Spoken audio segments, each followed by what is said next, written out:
Olá, bem-vindo ao canal da Clínica Facton. Lembrando a todos que estamos nas diversas mídias, inclusive no Spotify.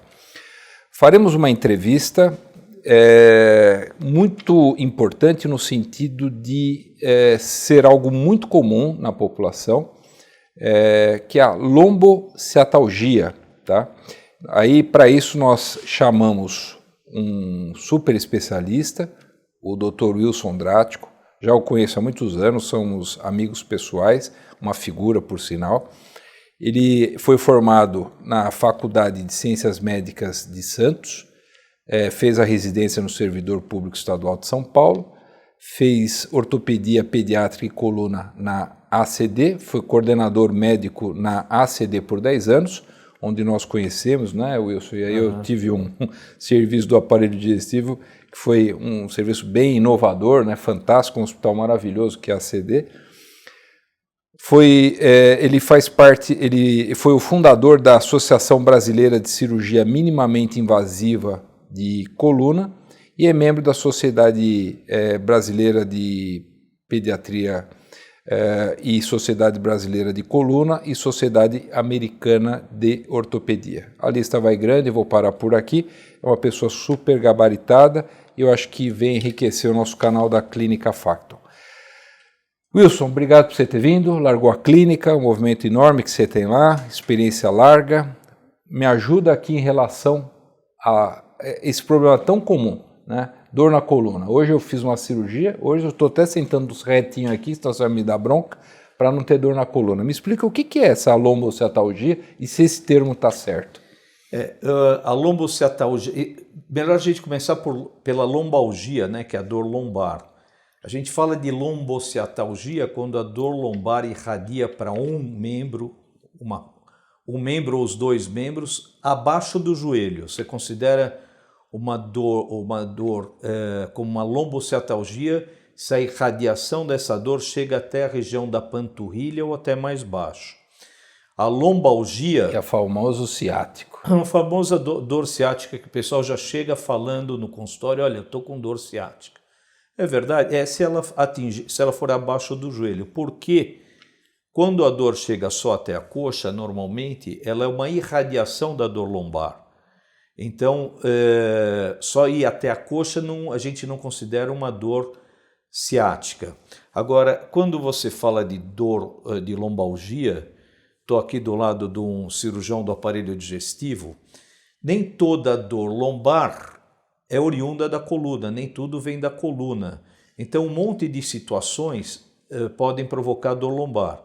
Vou dar alguns exemplos rápidos, por exemplo, uma colicistopatia, uma dor intestinal, uma dor ginecológica, uma cólica nefrética pode confundir com uma dor lombar e outras doenças mais. Então, quando a gente vai tratar de dor lombar, antes de tudo a gente tem que lembrar que nós somos médicos antes de ser especialistas. Então, ouvir direito a queixa, entender direito a característica da dor ou as características da dor e já começar a mapear que tipo de dor, de onde pode estar vindo isso.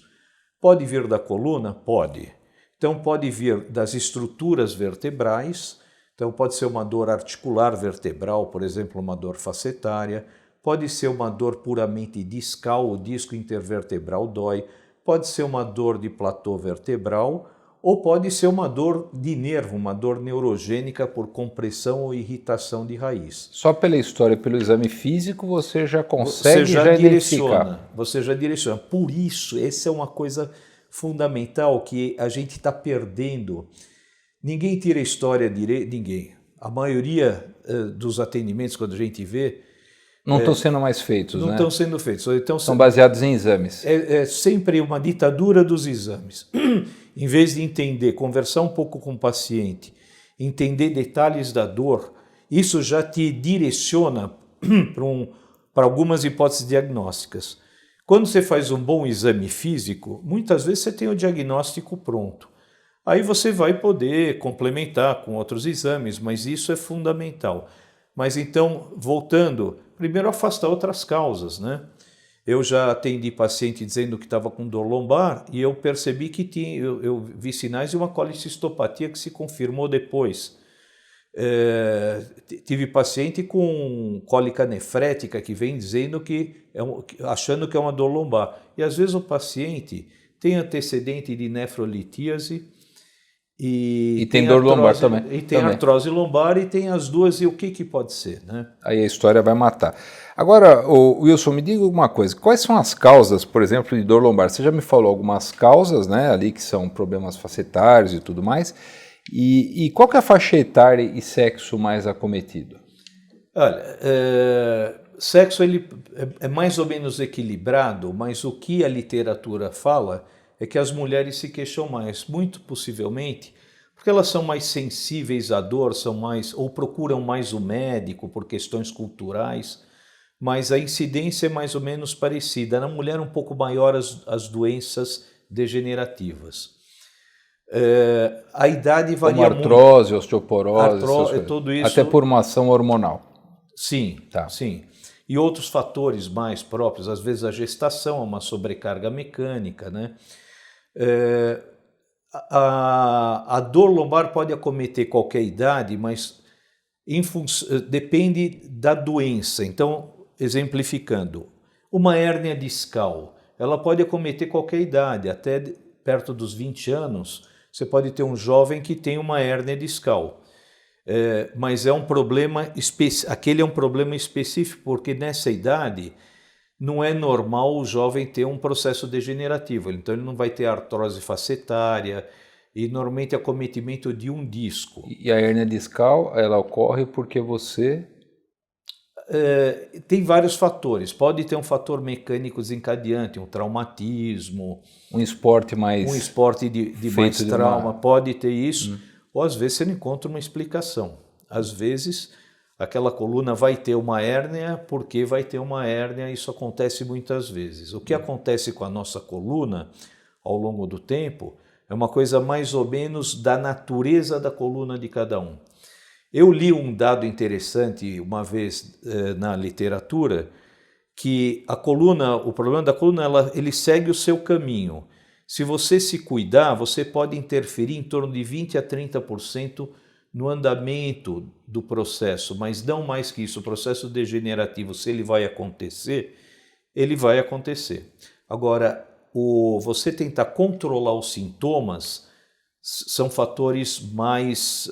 são controláveis, dizendo assim. Então, para evitar isso, então, você sugere que, por exemplo, a pessoa mantenha o peso, faça uma atividade física, colchão se ajuda ou não, jeito de dormir ajuda ou não? Me ajuda aqui, o que a gente pode fazer? Então, eu gostaria até de explicar uma coisa que eu acho interessantíssima, que é a fisiologia do disco intervertebral. Por que a pessoa sedentária tem uma chance maior de ter um processo degenerativo discal do que uma pessoa que tem atividade? Por causa da biologia do disco. Então, o disco intervertebral, ele tem um anel externo, o ânulo fibroso, e tem um núcleo central, todos eles funcionam com uma matriz embebida em água. Essas estruturas não têm vaso, não tem vaso que entra diretamente, ele é uma estrutura avascular, não tem artéria nem vaso. Como é que as células do disco sobrevivem? Por um processo de difusão da placa terminal vertebral. Então existe uma rica vascularização nas placas terminais superior e inferior das vértebras. Então, por um processo de difusão, os nutrientes e o oxigênio entram pela placa terminal, ou de cima ou de baixo, e alcançam essas matrizes. E eles, dentro dessas matrizes, eles são mobilizados pelo movimento. À medida que a pessoa se movimenta, existe movimentação dentro do disco intervertebral e isso distribui esses elementos. E os metabólitos são eliminados posteriormente pelo plexo venoso posterior, que tem o plexo, o plexo peridural, também por um processo de difusão. Para que haja essa difusão, o movimento é importante. Então, a pessoa que fica... O sedentário, ele diminui essa contribuição mecânica, a distribuição de nutrientes, oxigênio e a eliminação dos metabólitos, aumentando a chance de sofrimento celular e necrose O disco vai ficando mais curtinho e vai batendo osso no osso. Ele vai degenerando, as células morrem, essas células elas produzem, elas mantêm viva toda essa matriz, né, produzindo moléculas de colágeno que vão ajudar a formar a matriz, vão ajudar a manter o equilíbrio osmótico dentro do disco, e quando elas não estão presentes, esse equilíbrio se desfaz e o disco entra no processo degenerativo. Aí ele começa a perder água. Quando ele perde água, que é essencial para o mecanismo dele, para a biomecânica do disco, ele não consegue cumprir a função mecânica, o processo degenerativo vai se instalando progressivamente de forma irreversível. Então, por isso o movimento é muito importante. É lógico que existem gente que tem... porque a coluna ela começa na parte cervical e vai até a parte ali sacral. Hoje você vê que as pessoas estão mais tempo sedentárias, porque ficam horas sentadas, seja num carro, usam controle de televisão, ficam em posições irregulares, celular, né? A pessoa fica torta, né? Olhando. Então estão surgindo uma série de doenças. Crianças que têm escoliose, cifose, tendem a piorar isso também, né, Wilson? Tem. Agora, no pós-pandemia, até apareceu um termo novo para essas dores da pessoa que fica muito tempo diante da tela, que é o screen pain. A pessoa fica debruçada, parada, jovem muitas vezes. Então isso começou a aparecer de uma forma frequente e está absolutamente relacionada com essa postura e imobilidade diante das telas. Então por isso que é importante fazer exercício. Aí nós falamos mais algumas coisas. O colchão também é uma coisa que é bom de investir. O colchão não pode ser um colchão, mas ele não é o culpado. Muitas vezes o pessoal tenta jogar a culpa no colchão. Eu acho que melhor do que falar do colchão é falar da postura para dormir, né? Então a melhor postura é deitar de lado, com a coluna cervical, tentar alinhar a coluna cervical, preenchendo o espaço entre o colchão e a cabeça, com o travesseiro que mantém esse alinhamento. Não pode ter nem para cima nem para baixo. Tem que manter um certo alinhamento. Ruim é dormir de barriga para baixo. Quando você dorme de barriga para baixo, você não vai dormir com a cabeça enfiada no travesseiro ou no colchão. Você vai virar, vai ficar numa posição forçada de rotação lateral, e isso, além de força a coluna, força o disco e pode machucar. Barriga para cima para dormir, pode dormir desde que mantenha esse princípio de tentar manter um certo alinhamento. Então, se fletir um pouco o quadril e o joelho, se fletir um pouquinho, retificando um pouco a lordose, um travesseiro, pôr os travesseiros embaixo do joelho já ajuda bem. Ou quando de lado, colocar um travesseiro no meio das pernas. De lado, põe do lado, no meio da perna também ajuda a alinhar. O princípio é tentar alinhar a coluna na posição que ficar. Tá. Wilson, uma vez que a gente fez isso, emagreceu, fez atividade física, existe algum exercício, por exemplo, que prejudique mais a coluna? Então, por exemplo, corrida é algo altamente impactante, mas não preocupante. Existe musculação, então nos exageros. Você acha que pode-se fazer todos os esportes, mas o exagero que é o problema para a coluna? Exagero acho que é ruim para tudo, na verdade, né? Não só para a coluna, mas você pega grandes corridas de grande distância, você tem alta demanda no joelho, no pé, no quadril, etc. Mas na coluna o que machuca mesmo são exercícios, você põe peso em cima, né? Aquele peso axial, você comprime o disco, principalmente para quem já tem um problema. Aqueles exercícios de muita flexão com peso também. Agora, exercício de movimentação, como eu falei na explicação da fisiologia discal, ele é benéfico. E se ele tivesse associado com exercícios de alongamento, melhor ainda. E assim, em termos de fortalecimento, o que se recomenda é chama fortalecimento do core, é o que está na moda agora, que é a musculatura central do corpo. Então, abdominal, a musculatura lombar, mas fazer com boa orientação, sem exercícios radicais de muita movimentação ou torção. Entendi. Então, para isso, acho que tem que ter uma boa orientação. Mas, de maneira geral, o termo é fortalecimento de core. Tá. Se a pessoa não pode fazer exercício, a melhor coisa é a caminhada. A caminhada, é boa para um monte de coisa, ela não é específica para a coluna, mas vai ajudar a sair da inércia, né? Sair da inércia, uma atividade emagrece, cardiorrespiratória razoável, ajuda no equilíbrio calórico, ajuda na osteoporose, porque afinal de contas é uma atividade antigravitacional, né?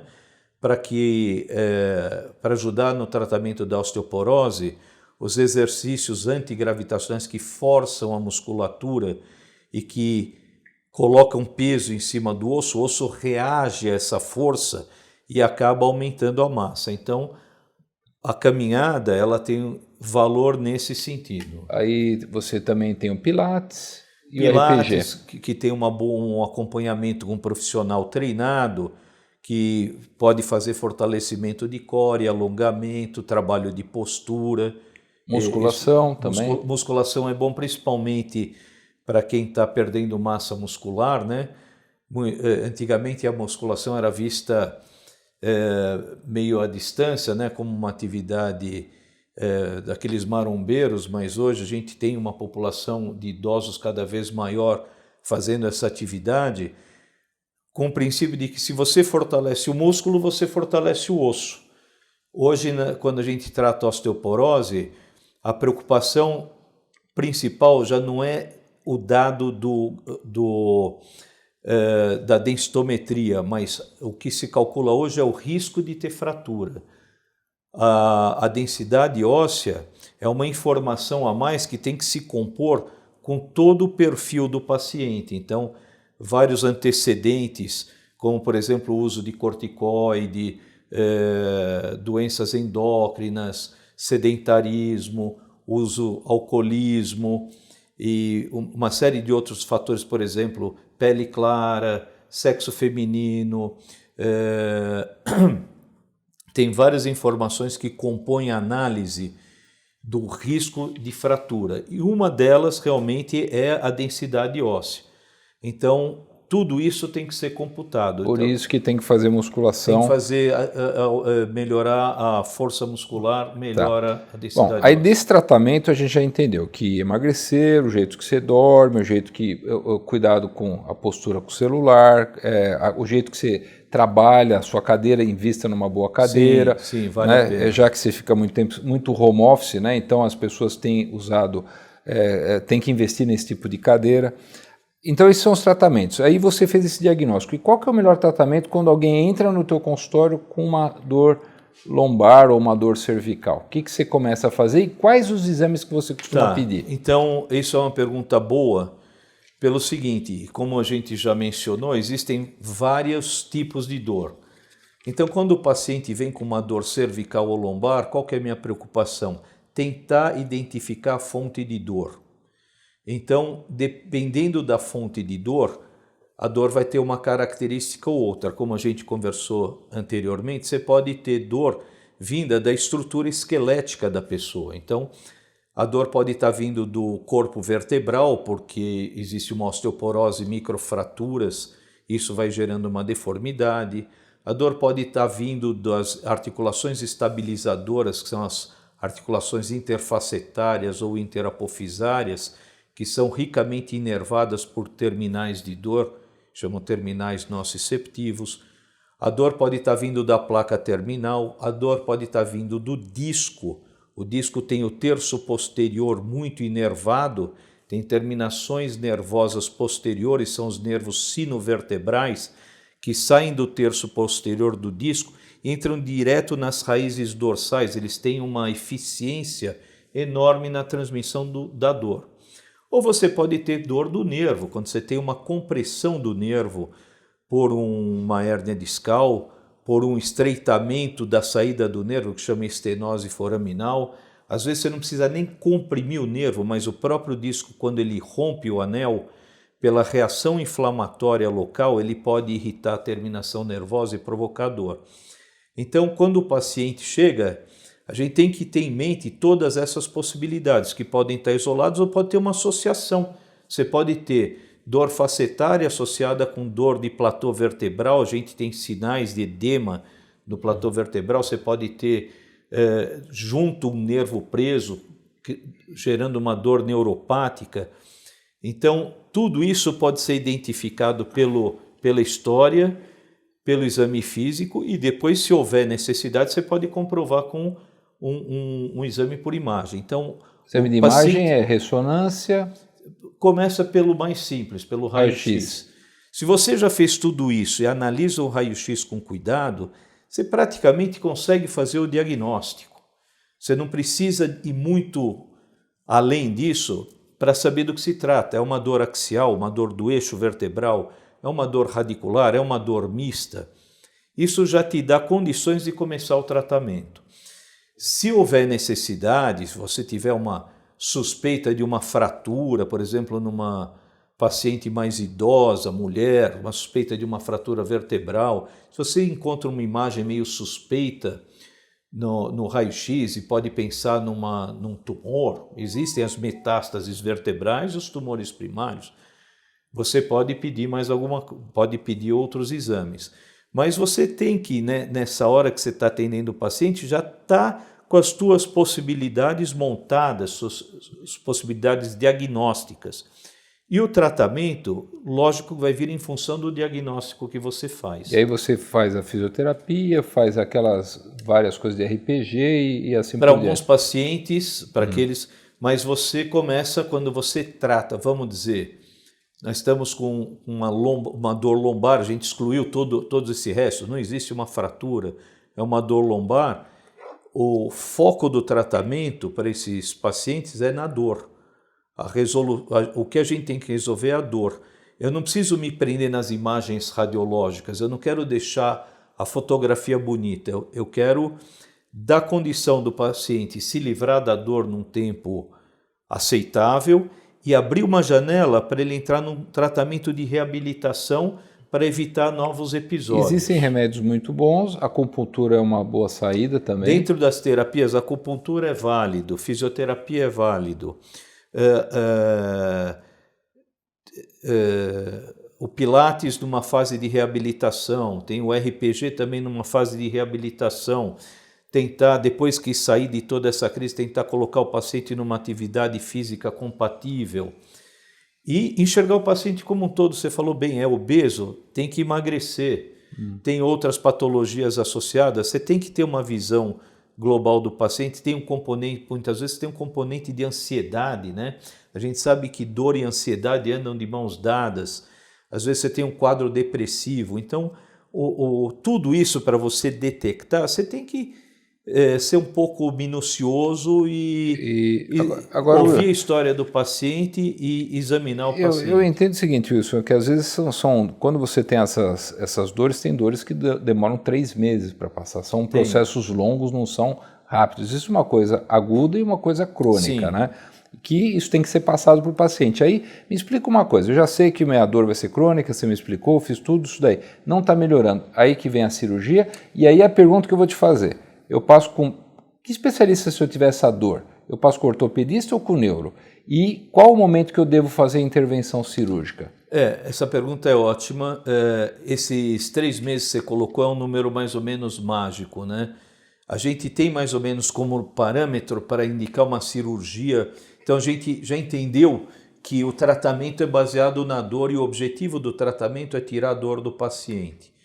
Então, se você tem uma dor intratável, se a dor é intratável, apesar da medicação adequada, e você não resolve, dor intratável é indicação de cirurgia.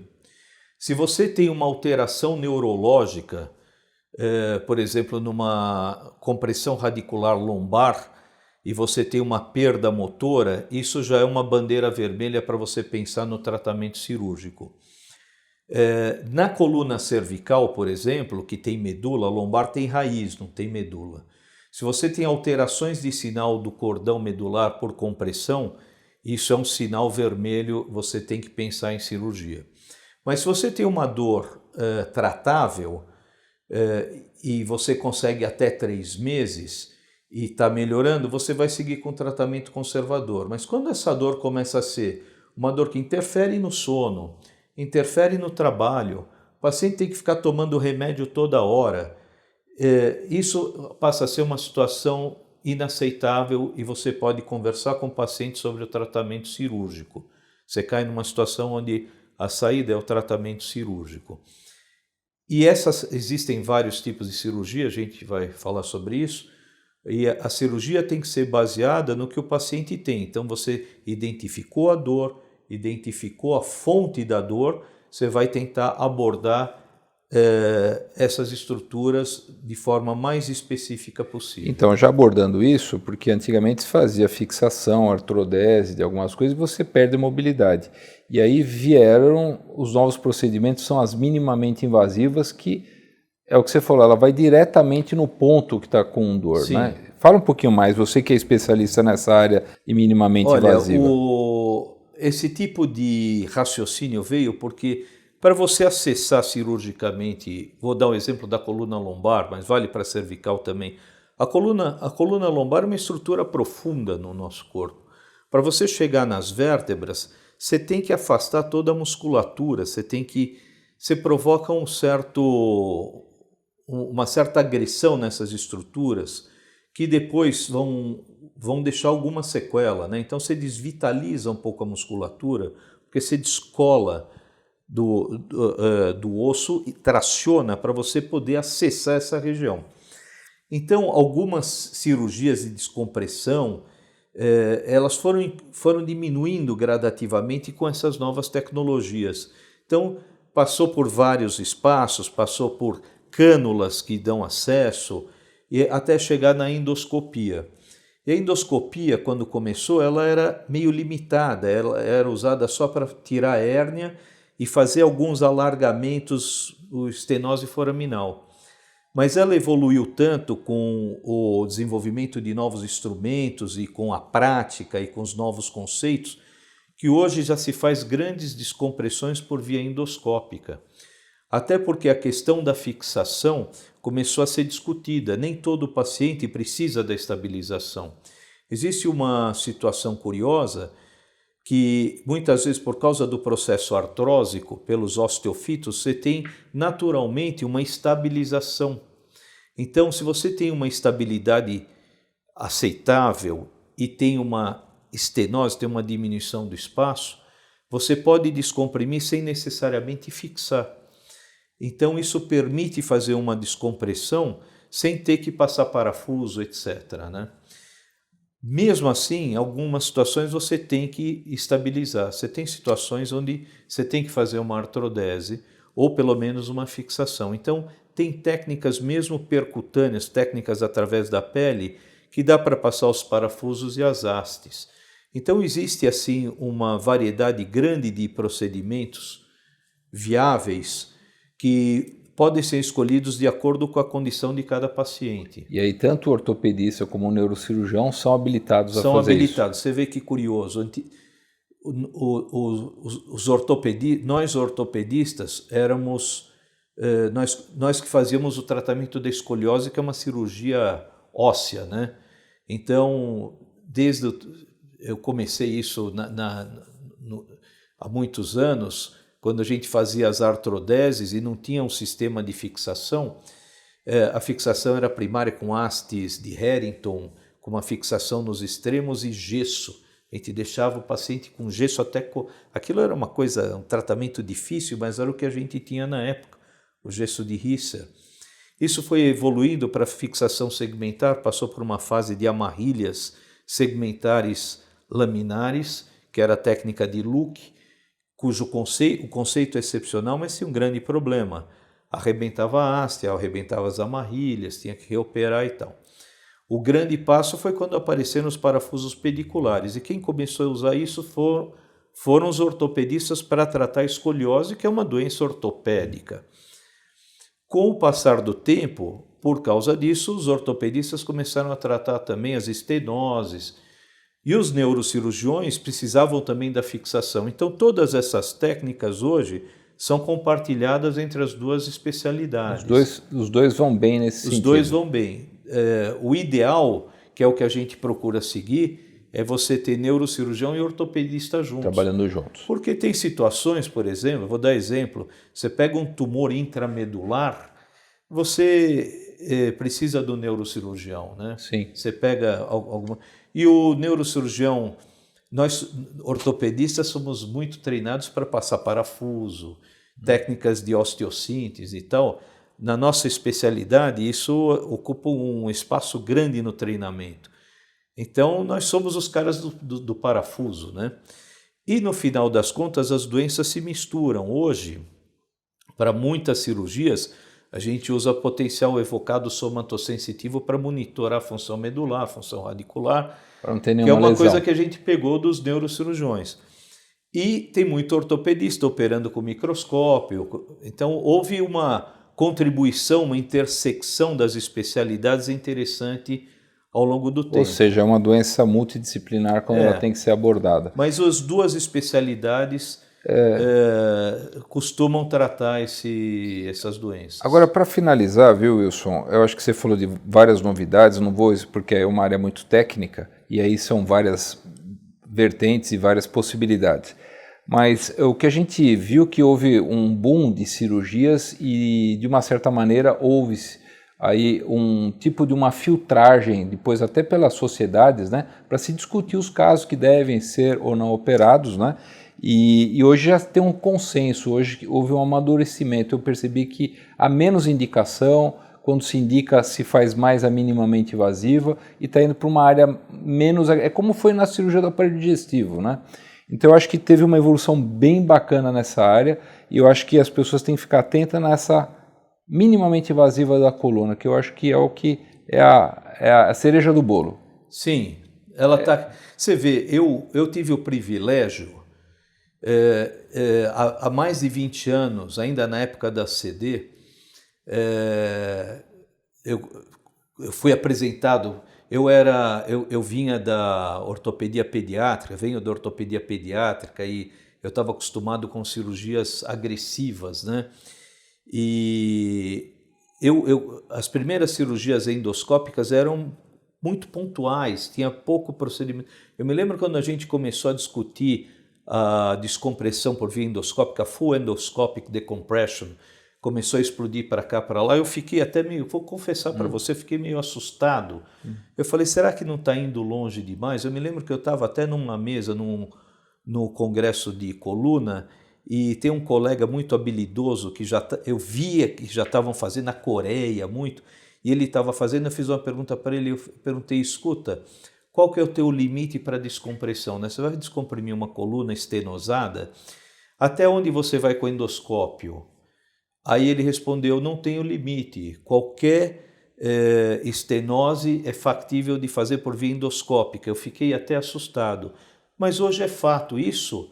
Há 20 anos eu ficaria horrorizado, mas hoje é fato. Você tem os novos drills, novas técnicas, você tem evoluiu de uma forma tal. Nós estamos assistindo uma explosão da medicina em termos de tecnologia. Então, como acontece com tudo, quando entra uma nova técnica, tem algumas superindicações, né? Às vezes o pessoal vai muito longe, indica para... a indicação precisa não ficou amadurecida totalmente, isso demora algum tempo, alguma experiência de cada um. E eu acho que isso que aconteceu, isso que você está dizendo, eu acho que é um amadurecimento da indicação. Então, mesmo dentro da medicina complementar, dentro dos convênios, houve uma explosão, isso queimou um pouco o filme das técnicas. Uma época a cirurgia minimamente invasiva da coluna virou um palavrão para as operadoras, e foi muito para um lado, depois foi muito para o outro, até que ela adquire uma certa maturidade. E eu acho que o segredo é ter as indicações precisas, você respeitar a indicação correta para cada técnica para evitar problemas. Então, Wilson, em suma, faça exercício, fique magrinho, capriche na sua qualidade do sono. Quando você tiver um problema, sabendo que pode ser algo rápido ou pode ser longo, não se desesperar para se superindicar uma cirurgia, procurar um especialista, um ortopedista ou um neurocirurgião, e aí, em cima disso, fazer todo um trabalho de reabilitação, e as indicações são aquilo que você falou. Não está melhorando a dor, tem restrição neurológica, e aí se faz a indicação cirúrgica e um grupo multidisciplinar acompanhando esse paciente. Perfeito. Que coluna não é brincadeira, Não, tem que ser não é muito, brincadeira. tem que ser muito bom para fazer isso. E se eu puder completar com mais uma coisa, não ficar tão desesperado para fazer exame, sabe? Exame é importante e na hora certa ele tem que casar com todos os achados clínicos, quer dizer, história e exame físico, e tem que haver um nexo, uma lógica dentro daquilo que você está entendendo para você indicar o procedimento mais adequado para cada um. Maravilha. Então, Wilson, queria te agradecer. É uma área muito técnica, muito complexa, mas eu acho que você passou a complexidade do que é a coluna. Para ninguém se desesperar, procura o especialista. Se tiver dúvida, pega uma segunda ou terceira opinião e aí tenta fazer o melhor caminho. Então, Wilson, obrigado, viu, por você ter vindo. Obrigado pela aula, que não é fácil. E você vai vir outras vezes aqui com a gente. Sou eu que agradeço. Bom, complementando a entrevista do Dr. Wilson Drático sobre lombociatalgia, achamos interessante e conversamos com a Caroline Roncato, que ela já deu uma entrevista no canal da Clínica Facto anteriormente sobre fisioterapia, e ela nos deu algumas importantes dicas que eu vou falar a seguir. Vamos lá. Primeira dica de como sentar para aliviar a dor lombar. Lembrando que muita gente está fazendo home office, fica muitas horas na frente do computador e é importante essa conduta. Então, mantenha uma boa postura. Sente com a parte inferior das costas encostada no encosto da cadeira. Mantenha os pés apoiados no chão ou em um apoio para os pés. Mantenha os joelhos dobrados em um ângulo de cerca de 90 graus. E evite cruzar as pernas, pois isso pode afetar negativamente a postura da coluna. Dica 2. Faça pausas regulares. Evite ficar sentado por longos períodos, tente levantar a cada 55 minutos e dar uma pequena caminhada. Então, deixa um celular para fazer uma sinalização para te lembrar, porque às vezes a gente fica trabalhando e acaba passando do tempo de fazer essa movimentação. Durante as pausas, faça movimentos opostos aos que a sua musculatura ficou condicionada enquanto você permaneceu sentado. Isto é, faça extensão da coluna, ombros e punho e alongue os flexores do quadril e caminhe. Use um suporte lombar, que é a terceira dica.